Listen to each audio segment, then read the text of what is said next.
हमसे जुड़े रहने के लिए इस चैनल को सब्सक्राइब करना ना भूलें और साथ में आने वाले इस बेल आइकन को प्रेस करना ना भूलें ताकि आपको हमारे रोचक वीडियो के अपडेट्स मिलें सबसे पहले।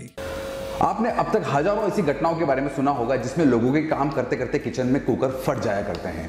और जब इन सारे केसेस को ऑब्जर्व किया गया तो ये पाया गया कि कुछ खास ऐसी गलतियां हैं, कुछ खास ऐसी मिस्टेक्स हैं जो हर व्यक्ति ने कॉमनली की है।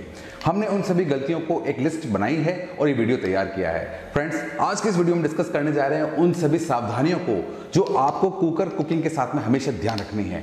और मैं आशा करता हूं इस वीडियो के बाद किसी के साथ इस प्रकार का हादसा नहीं होगा। बने रहिए हमारे साथ, देखते रहिए ये वीडियो।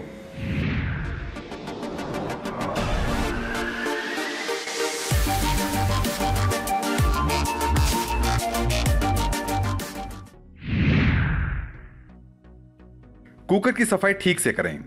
कुकर फटने का एक महत्वपूर्ण कारण यह भी है कि बहुत से घरों में कुकर की नोजल और सीटी की ठीक से सफाई नहीं की जाती है, जो कि बहुत जरूरी है क्योंकि ये वही रास्ते हैं जिनके माध्यम से कुकर के अंदर तेज दबाव होने पर प्रेशर कंट्रोल होता है। अब जरा ये सोचिए कि यदि किसी कारण से कुकर की नोजल या सीटी में कचरा फंस जाए और तेज आंच पर चढ़े कुकर में लगातार भाप से दबाव बढ़ता रहे तो इसका अंत कैसा होगा। जब भाप अपनी ताकत से ट्रेन के इंजन को हिला सकती है तो ये तो मामूली सा कुकर है। इसीलिए आप सभी से निवेदन है कि अपने कुकर की नियमित सफाई करते रहें और अपने परिवार को सुरक्षित रखें। खाना बनाते समय बिना पानी की कुकर का इस्तेमाल ना करें। कुकर का इस्तेमाल ज़्यादातर हम लोग दाल या सब्जी बनाने के लिए करते हैं। यहाँ इस बात पर ध्यान देना बेहद ज़रूरी है कि चाहे हम कुछ भी पकाएं लेकिन उसमें पानी की मात्रा कम नहीं होनी चाहिए। आजकल कई ऐसी रेसिपीज बनाई जाने लगी है जिनको बनाने के लिए बहुत कम पानी की ज़रूरत होती है। कम पानी वाले या सूखे कुकर में खाना बनाने से कुकर भाप ज़्यादा बनाता है जो अंदर के प्रेशर को इतना बढ़ा देता है कि सीटी वाली नोजल उसे कंट्रोल नहीं कर पाती और कुकर दबाव में फट जाता है। जबरदस्ती कुकर को खोलने से बचें। जब भी कुकर में कोई चीज पक जाए तो कुकर को तुरंत खोलने की कोशिश ना करें, बल्कि कुकर को गैस से नीचे उतार कर रख दें और उसे थोड़ा ठंडा होने दें। ऐसा करना इसलिए भी जरूरी होता है कि ताकि आप गरम गरम कुकर खोलते समय जल ना जाएं। हमेशा याद रखें कि कुकर के अंदर की भाप हमेशा तेजी से बाहर आने के लिए दबाव में होती है और यदि इसी समय आपने दबाव में कुकर खोलने की कोशिश की तो ना सिर्फ कुकर फटने का खतरा है बल्कि आप बुरी तरीके से जल भी सकते हैं। कुकर की रिंग को हर 3 महीने में अवश्य बदलें।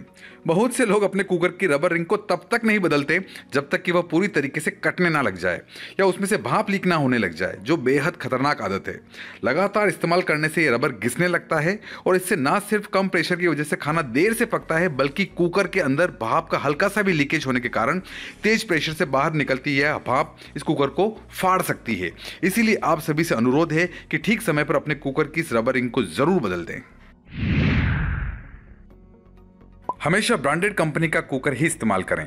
आजकल मार्केट में ऐसे कई सारे कुकर मौजूद हैं जो दूसरे ब्रांडेड कुकर की तुलना में आधे दाम पर मिल जाएंगे, लेकिन ये कुकर ना तो अच्छी क्वालिटी के होते हैं और ना ही ये ISI द्वारा प्रमाणित होते हैं। और सबसे बड़ी बात यह है कि देश में जितनी भी घटनाएं हो रही है उनमें ज़्यादातर कुकर किसी न किसी लोकल ब्रांड के ही इस्तेमाल किए जा रहे थे। इसीलिए दोस्तों, आप सभी से निवेदन है कि अपने घर में हमेशा किसी ब्रांडेड कंपनी का कुकर ही खरीद के लाएं, फिर चाहे वो थोड़े महंगे ही क्यों ना हो। दरारों वाले कुकर का इस्तेमाल एक आदत बना लें कि आप हमेशा खाना बनाने से पहले एक सरसरी निगाह से अपने कुकर का मुआयना जरूर करेंगे कि कहीं कुकर कहीं से डैमेज तो नहीं हो रहा है या उसमें से कहीं दरारें तो नहीं आने लगी है। याद रखें कि हादसे कभी कहकर नहीं होते और जो लोग ये सोचकर अपने पुराने कुकर की दरारों के बाद भी चलाए जा रहे हैं वे इसका शिकार हो सकते हैं। यदि स्टैंडर्ड गाइडलाइंस को माने तो हर 5 साल में कुकर बदल दिया जाना चाहिए। यहाँ कुछ लोग ये सोचकर खुश हो सकते हैं कि हमारा कुकर तो पिछले 5 साल से या पिछले 15 साल से चल रहा है और अभी तक इसमें कोई दिक्कत नहीं हुई, तो कृपा करके इन बातों को गंभीरता से नहीं। मैं आशा करता हूं फ्रेंड्स ये वीडियो आपको जरूर पसंद आया होगा और इसमें दिखाए गए सारे सेफ्टी टिप्स को आप जरूर फॉलो करेंगे। यदि ये वीडियो आपको पसंद आया है तो इस चैनल नॉलेज किंगडम को सब्सक्राइब करना ना भूलें और साथ में आने वाले इस बेल आइकन को प्रेस करना ना भूलें ताकि आपको और भी भविष्य में आने वाले हमारे रोचक वीडियो के अपडेट समय समय पर अपने मोबाइल पर मैसेज के रूप में मिलते रहें और आप इसी तरीके से हमसे जुड़े रहें। Thank you so much. Thanks for watching this video.